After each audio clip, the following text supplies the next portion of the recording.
পাবনার ঈশ্বরদীতে অবাধে চলছে যত্রতত্র অরক্ষিতভাবে লাইসেন্সবিহীন এলপিজি গ্যাস সিলিন্ডার বিক্রি। কোনো প্রকার অনুমোদন ছাড়াই এ জেলায় আনাচে কানাচে গড়ে উঠছে গ্যাস সিলিন্ডার বিক্রির দোকান, যার ফলে যে কোনো সময় ঘটতে পারে বড় ধরনের দুর্ঘটনা। শুধু বিক্রিই না, ঝুঁকিপূর্ণভাবে পরিবহন করা হচ্ছে গ্যাস সিলিন্ডার। এদিকে ঝুঁকি এড়াতে এ ব্যাপারে দ্রুত ব্যবস্থা নেওয়ার কথা জানিয়েছে উপজেলা প্রশাসন। পাবনার ঈশ্বরদী থেকে বাইজিদ বোস্তামির পাঠানো তথ্যচিত্রে বিস্তারিত জানাচ্ছেন আব্দুর রহিম। পাবনার ঈশ্বরদীতে অনুমোদন ছাড়াই ছোট বড় মুদির দোকান, চায়ের দোকান, হার্ডওয়্যার, এমনকি ফার্মেসিতেও বিক্রি হচ্ছে এলপিজি গ্যাস সিলিন্ডার। অধিকাংশেরই নেই অগ্নি নির্বাপন ব্যবস্থা,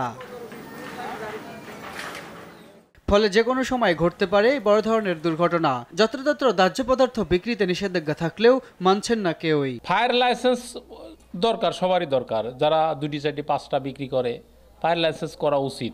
দুই একটা জনই লাইসেন্স করে কি করবো না, এই জন্য আর আমরা তো সব বেশি নিই না। অল্প গ্যাস আমাদের বিক্রি করার লাইসেন্স লাগে কি না এটা এজেন্টেরা দেয়, আমরা তো আর এত জানি না।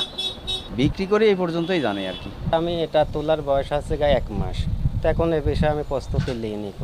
ফায়ার সার্ভিসের এই কর্মকর্তা বলছেন, লাইসেন্স ছাড়া যে কোনো দাহ্য পদার্থ বিক্রি করা অপরাধ। এতে জনজীবনের নিরাপত্তা ঝুঁকি বাড়ার পাশাপাশি রাজস্ব বঞ্চিত হচ্ছে সরকার। এই লাইসেন্স না নেওয়ার ফলে তারা আসলে নিরাপত্তাগুলো নিশ্চিত করতে পারতেছেন না, এবং তার সাথে সাথে যে ব্যবসাটা পরিচালনা করতে, ব্যবসাটা আসলে একটা অবৈধ ব্যবসার পর্যায়ে চলে যাচ্ছে। আমরা তাদেরকে অলরেডি নোটিশ করেছি এবং আইনগত যে পদক্ষেপ নেওয়া দরকার, আমাদের সেই পদক্ষেপের প্রক্রিয়ার কাজ চলমান আছে। এদিকে উপজেলা নির্বাহী কর্মকর্তা জানালেন, লাইসেন্স করার জন্য সময় বেঁধে দেওয়া হবে ব্যবসায়ীদের। নিয়মকানুন না মানলে নেওয়া হবে আইনগত ব্যবস্থা।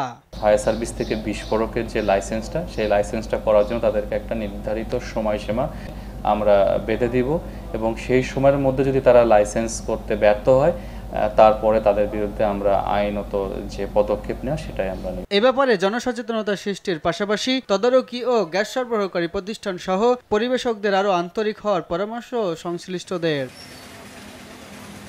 আব্দুর রহিম, RTV।